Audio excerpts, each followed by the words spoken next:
दोस्तों, आप सभी का स्वागत है आपके अपने YouTube चैनल स्टडी कृधा ऑफिशियल पर। आज हम पढ़ने वाले हैं मैकियावेली के बारे में। तो सबसे पहले हम बात करते हैं मैकियावेली के जीवन परिचय के बारे में। तो मैकियावेली को आधुनिक राजनीतिक विज्ञान के प्रमुख संस्थापकों में से एक माना जाता है। वे एक कूटनीतिककार, राजनीतिक दर्शन, संगीतक, कवि और नाटककार थे। सबसे बड़ी बात तो ये है कि वे फ्लोरिडा गणराज्य के नौकरशाह थे। मैकियावेली का जन्म 3 मई 1469 को एक प्रतिष्ठित परिवार में हुआ था। वह फ्लोरेंस के सीतो स्पिरिटो जिले में बड़े हुए थे। निकोलो मैकियावेली ने 1513 ईस्वी में आसपास द प्रिंस नामक पुस्तक लिखी थी, जिसकी तुलना कौटिल्य की अर्थशास्त्र की जाती है। मैकियावेली ने यह राजनीतिक ग्रंथ था, यानी उनकी जो रचना थी द प्रिंस, वह उनका एक राजनीतिक ग्रंथ था। मैकियावेली का विचार यह है कि मानव स्वभाव से ही झगड़ालू व आक्रामक होता है। जब तक उसे राज्य की निरंकुश शक्ति से नियंत्रित नहीं किया जाए या उसके द्वारा कुचल डालने की व्यवस्था न कर ली जाए, तब तक वह अपने इस स्वभाव में सुधर नहीं सकता। पार्श्विक शक्ति का नियंत्रण क्रूर पार्श्विकता से ही हो सकता है। निकोलो मैकियावेली ने 1469 से लेकर 1527 ईस्वी तक द प्रिंस लिखी थी। 1513 से लेकर 1515 ईस्वी तक discourses on the first 10 books of Titus Livius उनकी पुस्तक थी। 1513 से लेकर 1517 तक इन्होंने द आर्ट ऑफ वॉर लिखा था। इसके बाद उन्होंने 1520 में फ्लोरेंटाइन हिस्ट्रीज लिखी थी। मैकियावेली के धर्म और नैतिकता संबंधी क्या विचार हैं? तो उनके प्रमुख विचार जिसके साथ मैकियावेली का नाम जुड़ा है, जिससे उन्हें सबसे ज़्यादा ख्याति मिली है, राजनीतिक को धर्म और नैतिकता के प्रभाव से मुक्त किया। यानी मैकियावेली एक ऐसे व्यक्ति थे जिन्होंने राजनीति को धर्म और नैतिकता के प्रभाव से मुक्त किया था। मैकियावेली की यह विशेषता उसे प्राचीन और मध्यकालीन विचारकों से अलग कर देती है। उन्होंने राजनीति को धर्म और राजनीति से अलग किया था, जिसके कारण उन्हें मध्यकालीन विचारकों से उनकी यह विशेषता अलग कर देती है।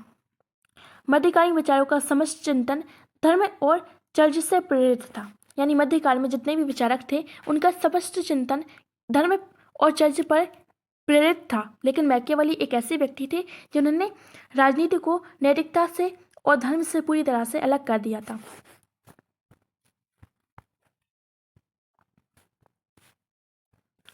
मैकियावेली से पूर्व मर्सिलियो ने भी राजनीति को धर्म व नैतिकता से मुक्त रखने का सूत्रपात किया था, लेकिन वह ईसाई धर्म के मानव स्वभाव संबंधी वैदिक सिद्धांत और ईश्वरीय नियम के विश्वास को नहीं छोड़ सके थे।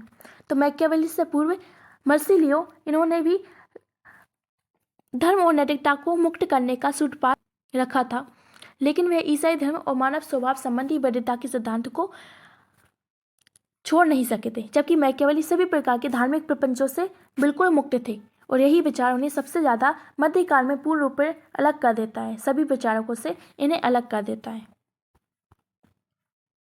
स्पष्ट है कि मैकियावेली नैतिकता और धर्म के राजनीति पर पड़ने वाले प्रभाव से परिचित थे। यानी मैकियावेली पहले से ही जानते हैं कि धर्म और नैतिकता से राज्य पर क्या प्रभाव पड़ता है। उनका मानना था कि राज्य को अपनी सुरक्षा और शक्तिशाली बनाने के लिए जरूरत के अनुसार सभी प्रकार के साधन अपनाए जा सकते हैं।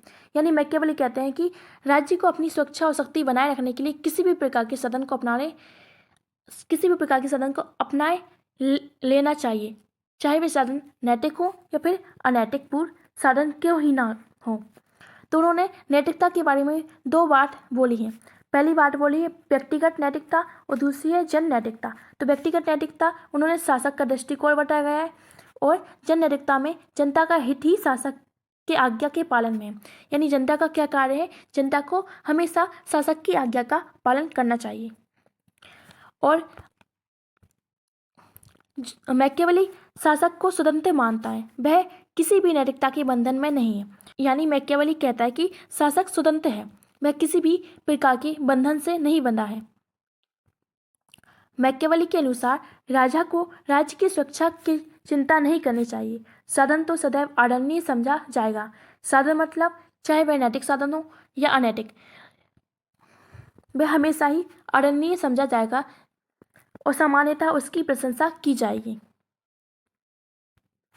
मैकियावेली उदाहरण देते हुए कहते हैं कि प्रत्येक व्यक्ति जानता है कि राजा को अपने वचन का पालन करना चाहिए और नीतिपूर्वक आचरण करना चाहिए, लेकिन फिर भी इतिहास में हमने जो भी अपनी आंखों के सामने जो भी देखा है, जो भी घटा है, उससे हमें यही देखने को मिलता है कि केवल उन्हीं राजाओं ने महान कार्य किए हैं जिन्होंने चालाकी से दूसरी राजाओं को पीछे छोड़ दिया है। यानी मैकियावेली कहता है कि केवल वही राजा जो सफल हो पाते हैं, जो चालाकी से दूसरे राजाओं को परास्त कर देते हैं, जो साम दाम दंड भेद किसी भी प्रकार की नीति को अपनाते हैं। इसलिए एक बुद्धिमान शासक अपने वचन का पालन नहीं कर सकता। इसलिए मैकियावेली कहता है कि एक बुद्धिमान शासक अपने वचन का पालन नहीं कर सकता और ना ही ऐसा करना चाहिए यदि ऐसा करना उसके हित में ना हो। तो मैकियावेली द्वारा चित्रित नरेश का गुण क्या है, यानी मैकियावेली द्वारा जो राजा की कल्पना की गई है उसका गुण क्या होता है। तो राजा को ना कोई राजा के लिए ना कोई चीज़ अच्छी है और ना ही कोई बुरी है, ना कोई प्राकृतिक कानून है और ना ही कोई सार्वभौमिक नियम। यानी राजा के लिए कोई भी वस्तु अच्छी नहीं है और कोई भी वस्तु बुरी नहीं है। राजा के लिए कोई भी प्राकृतिक कानून बने भी नहीं है और सार्वभौमिक नियम भी राजा के लिए नहीं है। साध ही साधनों का औचित है, यानी मैकियावेली के अनुसार साध ही साधनों का औचित है। इसका यह है कि अपने लक्ष्य को प्राप्त करने के लिए जिन भी साधनों का उपयोग किया जाए वही राजा के लिए सही है। इस विवेचन के आधार पर मैकियावेली की धारणा यह है कि राजा के ऊपर दयालु, विश्वासी, धार्मिक, सच्चा होने का ढोंग करते हुए जरूरत पड़ने पर निर्दयी, विश्वासघाती, अधार्मिक बनने को भी तैयार रहना चाहिए। यानी मैकियावेली कहता है कि राजा के दो रूप होने चाहिए। राजा को हमेशा जनता को यह दिखाना चाहिए कि वह सच्चा है, धार्मिक है, दयालु है और जनता उस पर विश्वास कर सके, लेकिन अंतर से ही राजा को निर्दयी, विश्वासघाती और अधार्मिक होना चाहिए। राजसत्ता को बनाए रखने के लिए साम दाम दंड भेद सभी उपाय अपनाए जाने चाहिए। सच्चा राजा वही है जो शेर की तरह शक्तिशाली और लोमड़ी की तरह चालाक हो। तो सच्चा राजा वही है जो शेर की तरह शक्तिशाली और लोमड़ी की तरह चालाक हो। इसे मैकियावेली ने लॉ एंड फॉक्स थ्योरी कहा है। राज्य की सुरक्षा नैतिकता के आड़े नहीं आनी चाहिए। यानी मैकियावेली कहता है कि राज्य की सुरक्षा में नैतिकता और धर्म बीच में नहीं आना चाहिए। अगर नैतिकता और धर्म बीच में आते भी हैं तो राजा को चाहिए कि वह धर्म और नैतिकता का उल्लंघन करे और धर्म और नैतिकता की बातों को नज़रअंदाज करें। यदि मनुष्य श्रेष्ठ होते तो ऐसी स्थिति में नहीं आती। वे दुष्ट और बुरे होते हैं, अतः ऐसे लोगों के नियंत्रण और उन पर शासन करने के लिए दोहरी नीति अपनाई जानी चाहिए। यानी मैकियावेली पहले से ही कहता है कि राजा को दोहरा रूप होने का प्रमुख कारण यही है कि मनुष्य पहले से ही स्वार्थी, क्रूरतापूर्वक स्वभाव से ही होता है, इसलिए उनको नियंत्रण करने के लिए शासक को भी दोहरी नीति अपनानी चाहिए।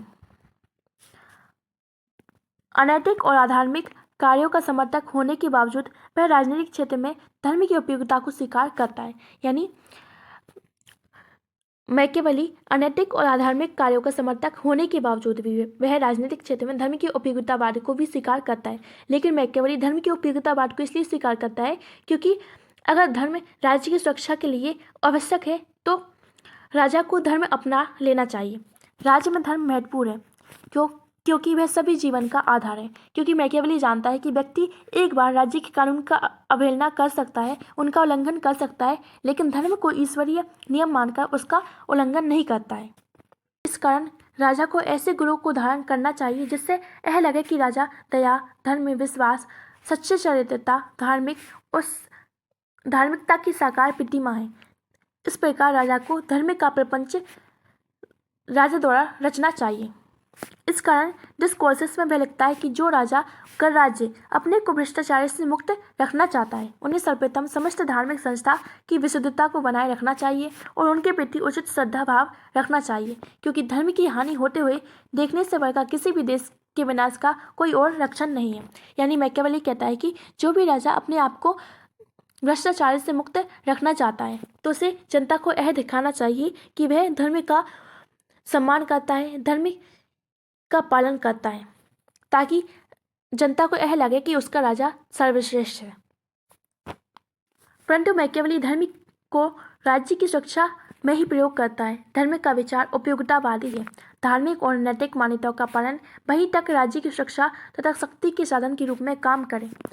यानी मैकियावेली कहता है कि धर्म और नैतिकता का प्रयोग तब तक ही राज्य की सुरक्षा के लिए किया जाना चाहिए, तब तक वह राज्य सुरक्षित है। लेकिन जैसे ही धर्म और नैतिकता राज्य की सुरक्षा के लिए बाधक बन जाते हैं तो राजा को धर्म और नैतिकता का उल्लंघन कर लेना चाहिए।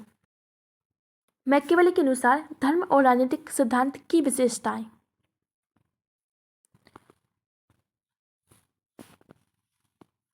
निकोलो मैकियावेली एक प्रसिद्ध इटालवी राजनीतिक विचारक थे जिन्होंने अपनी कृति द प्रिंसेस और डिस्कोर्सेस ऑन लिवी में राजनीति को एक यथार्थवादी दृष्टिकोण से देखा। उनके विचारों में धर्म और राजनीति का विशेष स्थान है। तो पहली विशेषता है राजनीति और नैतिकता का अलगाव। यानी मैकियावेली ने राजनीति को नैतिकता से अलग कर दिया था। मैकियावेली का मानना था कि राजनीति का धर्म और नैतिकता से सीधा संबंध नहीं होना चाहिए। उनका विचार था कि एक शासक और अपने राज्य को मजबूत और सुरक्षित रखने के लिए नैतिक मूल्यों को परवाह किए बिना किसी भी तरीके का उपयोग करने से छूट होनी चाहिए। यानी राजा को अगर समय आने पर नैतिकता के सिद्धांत और धर्म का भी उल्लंघन करना पड़े तो राजा को करना चाहिए। दूसरा है धर्म का राजनीतिक उपयोग।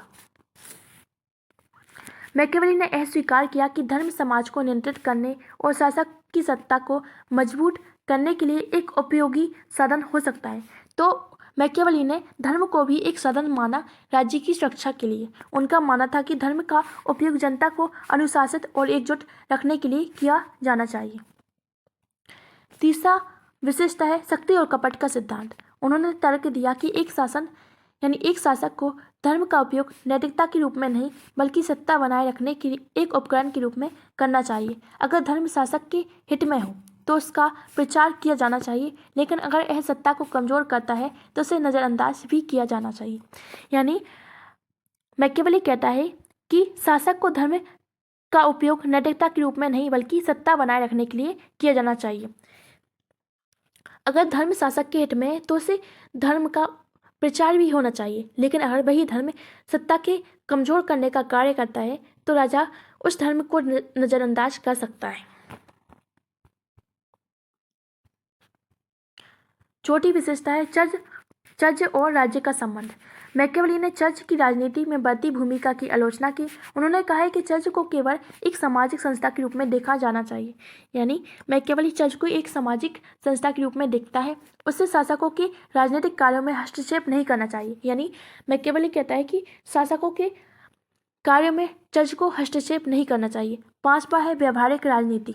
उन्होंने यह स्पष्ट किया कि सफल राजनीति वही होती है जो व्यवहारिक हो। उन्होंने कहा कि धर्म और नैतिकता का पालन करने वाले शासक अक्सर कमजोर साबित होते हैं और सत्ता खो देते हैं। मैकियावेली कहता है कि धर्म और नैतिकता का जो भी व्यक्ति पालन करता है, जो भी राजा पालन करता है, वह अपनी सत्ता को खो देता है। इसलिए मैकियावेली कहता है कि राजा को जनता के सामने ये दिखावा करना चाहिए कि वह नैतिक और धर्म का पालन करने वाला है।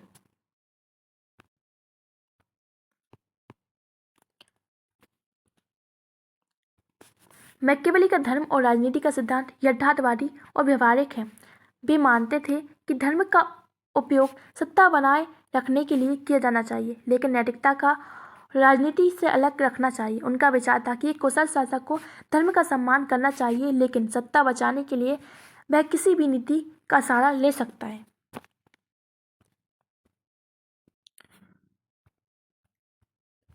अब हम बात करते हैं मैकियावेली की नैतिकता और धर्म संबंधी विचारों की आलोचना है।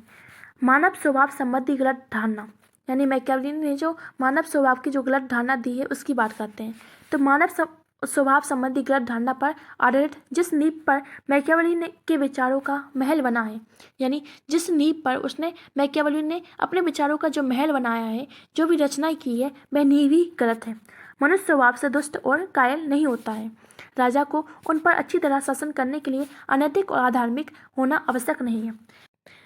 कई आलोचक इस बात पर मैकियावेली की आलोचना करते हैं कि मनुष्य स्वभाव से दुष्ट और कायल नहीं होता है, बल्कि उसके आसपास के लोग उससे ऐसा बनाने के लिए मजबूर कर देते हैं।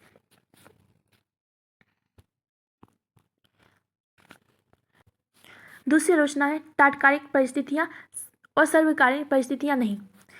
मैकियावेली का संपूर्ण चिंतन तात्कालीन परिस्थितियों पर आधारित है। उस समय इटली का समाज सर्वथा अनैतिक और भ्रष्ट नहीं था। चर्च का भी पतन हो चुका था। मैकियावेली का निजी अनुभव के आधार पर सर्वकालिक नियमों का निर्धारण गलत है, ऐसे सिद्धांत सही नहीं हो सकते। यानी जिस समय मैकियावेली ने इन सिद्धांतों की परिकल्पना की थी उस समय समाज में ऐसी स्थिति थी कि चर्च भी धीरे धीरे पतन हो चुका था और इटली का भी समाज सर्वथा अनैतिक और भ्रष्ट नहीं था। फिर भी उन्होंने ऐसे विचारों की कल्पना की थी। मैकियावेली की तीसरी आलोचना इस बात पर की जाती है कि उसने नैतिकता का दोहरा मापदंड दिया है। मैकियावेली ने नैतिकता के दोहरे मापदंड को प्रतिपादित किया है। वह मानता है कि जनता को नैतिक होना चाहिए, यानी वह कहता है कि जनता को नैतिक होना चाहिए, उसे राजा की आज्ञा का पालन करना चाहिए, परंतु शासक के लिए नैतिक होना आवश्यक नहीं है। जबकि वास्तविकता तो यही है, सत्य तो यही है, जिस समाज में शासक अनैतिक होगा तो वहाँ की सत्ता यानी वहाँ के जनता भी राजा को देखते देखते अनैतिक पूर्ण आचरण करने लगेगी। चौथी आलोचना इस बात पर की जाती है कि मैकियावेली ने धर्म का सही अर्थ नहीं निकाला है। तो धर्म का अर्थ सही नहीं, मैकियावेली ने धर्म का सही अर्थ नहीं जाना था। उसने केवल धर्म का विकृत यानी दूषित रूप देखा था, धर्म के रचनात्मक रूप से परिचित नहीं था, जिसके कारण धर्म के प्रति उसका दृष्टिकोण संतुलित नहीं था। पांचवा है निरंकुशवाद का समर्थन। मैकियावेली का शासक धूर्त और निरंकुश है। वह अपने राजा को शक्ति का निर्मलतापूर्वक प्रयोग करने की अनुमति देता है और इस प्रकार वह निरंकुशवाद का समर्थन करता है। अब हम बात करते हैं निष्कर्ष की। मैकियावेली के नैतिकता और धर्म संबंधी विचारों की आलोचना के उपरांत भी यह कहना उपयुक्त होगा, यानी मैकियावेली की नैतिकता और धर्म संबंधी विचारों की आलोचना होने के बाद भी हम यह कह सकते हैं कि उसके विचारों को गलत समझा गया है। वह ना तो अनैतिक था और ना ही वह अधार्मिक, वह तो केवल गैर नैतिक और गैर धार्मिक था, यानी वह नैतिकता और धर्म का विरोधी ना होकर धर्म के प्रति उदासीन व यथार्थवादी था। अब हम बात करते हैं मैकियावेली के राज्य संबंधी विचार। मैकियावेली मध्ययुगीन इटली का एक महान विचारक था। उसकी पुस्तक द प्रिंस राजनीतिक यथार्थ पर लिखी हुई एक बहुचर्चित पुस्तक है। इस पुस्तक के 18वें अध्याय में मैकियावेली ने उन सिद्धांतों का उल्लेख किया है जिनके आधार पर राजा को अपना आचरण करना चाहिए। यानी मैकियावेली की पुस्तक है द प्रिंस, उन्होंने राजनीतिक यथार्थ का चित्रण किया है। उनकी पुस्तक के 18वें अध्याय में उन्होंने मैकियावेली ने बताया है कि राजा को इन आचरणों का पालन करना चाहिए। तो सबसे पहला आचरण क्या है? आधिकारिक शक्ति का अर्जन। आधिकारिक शक्ति का अर्जन मैकियावेली के अनुसार शक्ति ही सत्य में विश्वास करता है, यानी मैकियावेली शक्ति ही सत्य को मानता है और शक्ति मैकियावेली की समस्त राजनीतिक विचारधारा का केंद्रीय तत्व है। इस संबंध में मैकियावेली का विचार है कि शासक का मूल कर्तव्य बाहरी आक्रमणों से सुरक्षा और आंतरिक क्षेत्र में शांति तथा व्यवस्था बनाए रखना, यह कार्य शक्ति के आधार पर ही संभव है। यानी मैकियावेली कहता है शक्ति ही सत्य है और मैकियावेली के अनुसार शासक का कर्तव्य है कि वह बाहरी आक्रमणों से जनता की सुरक्षा करे और आंतरिक क्षेत्र में शांति और व्यवस्था बनाए रखे, और यह कार्य शक्ति के आधार पर ही किया जाता है। दूसरा कार्य है साम दाम दंड भेद की नीति को अपनाना। मैकियावेली द्वारा नरेश यानी उनके राजा को साम दाम दंड भेद की नीति को आवश्यकता अनुसार प्रयोग करने का निर्देश दिया गया है। राजा को जनता के सामने मनोवंचित गुणों का प्रदर्शन करना चाहिए, जिससे लोग समझे कि राजा बहुत सद्गुणी है, परंतु उसे सद्गुणों का दास नहीं हो जाना चाहिए। यानी मैकियावेली की साधारण भाषा में राजा के लिए यह आवश्यक नहीं है कि वह अच्छा व्यक्ति हो, परंतु यह आवश्यक है कि वह एक अच्छा व्यक्ति दिखता हुआ प्रतीत हो। ऐसा है सिंह और रोमली के गुणों को धारण करना चाहिए। शासन के विरुद्ध किए जा रहे विभिन्न प्रकार के षड्यंत्रों और उपद्रवों को जानने के लिए, उनसे बचने के लिए रोमली की तरह चालाकी का गुण और विदेशी आक्रमणकारियों को डराने के लिए सिंह जैसी शक्ति होनी चाहिए। अतः राजा को इन दोनों तत्वों के साथ व्यवहार करने में उपायों का ज्ञान होना चाहिए। यानी राजा को सिंह और रोमली के गुणों का धारण करना चाहिए। चौथी विशेषता है कानून का कठोरतापूर्वक पालन करना चाहिए। कानून का पालन नितांत आवश्यक है। अतः राजा द्वारा सामाजिक मामलों में किसी भी प्रकार की निर्भरता नहीं दिखाई जानी चाहिए। कठोरतम दंड की व्यवस्था की जानी चाहिए, जिसके कारण अगर कोई व्यक्ति कानून का उल्लंघन करता भी है तो वह हमेशा दंड यानी वह से कांपता रहे। 5वां है सैनिक शक्ति का विस्तार। मैकियावेली का मानना था कि सैनिक शक्ति का विस्तार किया जाना चाहिए, युद्ध की स्थिति बनाए जानी चाहिए, यानी राजा को बार बार युद्ध की स्थिति बनाई जानी चाहिए। युद्ध की स्थिति से न केवल शासक को बल्कि साधारण नागरिक में भी अनुशासन, देशभक्ति, कठोर जीवन की आदत का विकास होता है। 6था है राष्ट्रीय सेना का गठन। शासक को राज्य की रक्षा के लिए एक शक्तिशाली राष्ट्रीय सेना का गठन करना चाहिए। उसे किराए की सेना पर कभी भी विश्वास नहीं करना चाहिए। एक अन्य स्थान पर वह लिखता है कि दूसरे के अस्त्र या तो असफल हो जाते हैं या अतिभार डालते हैं या बांधा पहुंचाते हैं। यानी शासक को एक राष्ट्रीय सेना का गठन करना चाहिए, यानी उनकी जो सेना है वो स्थायी रूप से प्रशिक्षित हो और युद्ध के लिए तत्पर हो। 7वां पॉइंट है आचरण भय मुक्त ही लेकिन घृणित नहीं। मैकियावेली के अनुसार प्रेम की अपेक्षा भय मानव जीवन का अधिक स्थायी तत्व है। मैकियावेली मानता है कि प्रेम की अपेक्षा जो भय है वो मानव जीवन के लिए एक स्थायी तत्व है। अतः प्रजाजन के हृदय में प्रेम की अपेक्षा भय उत्पन्न किया जाना चाहिए, परंतु इस बात का भी ध्यान रखा जाना चाहिए कि प्रेम घृणा में न बदलने पाए, क्योंकि अगर प्रेम घृणा में बदल गया तो यह राजा और राज्य दोनों के लिए नाश का संभव प्रतीत हो सकता है, यानी वह राजा और राज्य का दोनों का ही विनाश कर सकता है। और 8वीं विशेषता है योग्य मंत्री का चयन। मंत्रियों के चयन में राजा द्वारा बहुत अधिक सावधानी बरतनी चाहिए, क्योंकि मंत्री की योग्यता और वफादारी पर ही शासन की कुशलता निर्भरता करती है। मैकियावेली के अनुसार राजा द्वारा मंत्रियों से परामर्श भी लिया जाना चाहिए। 9वीं बात है मैकियावेली कहता है कि राजा को चापलूसी से दूर रहना चाहिए। मैकियावेली के अनुसार आत्मस्तुति मानव की स्वाभाविक सबसे बड़ी कमजोरी है, अतः शासक को चापलूसों से बचकर रहना चाहिए। चापलूस लोग राजा और राज्य के लिए कोई भी संकट उत्पन्न कर सकते हैं। दोस्तों, आप सभी को ये वीडियो कैसी लगी हमें कमेंट करके बताएं और ऐसी ही वीडियो देखने के लिए हमारे चैनल को सब्सक्राइब करना ना भूलें।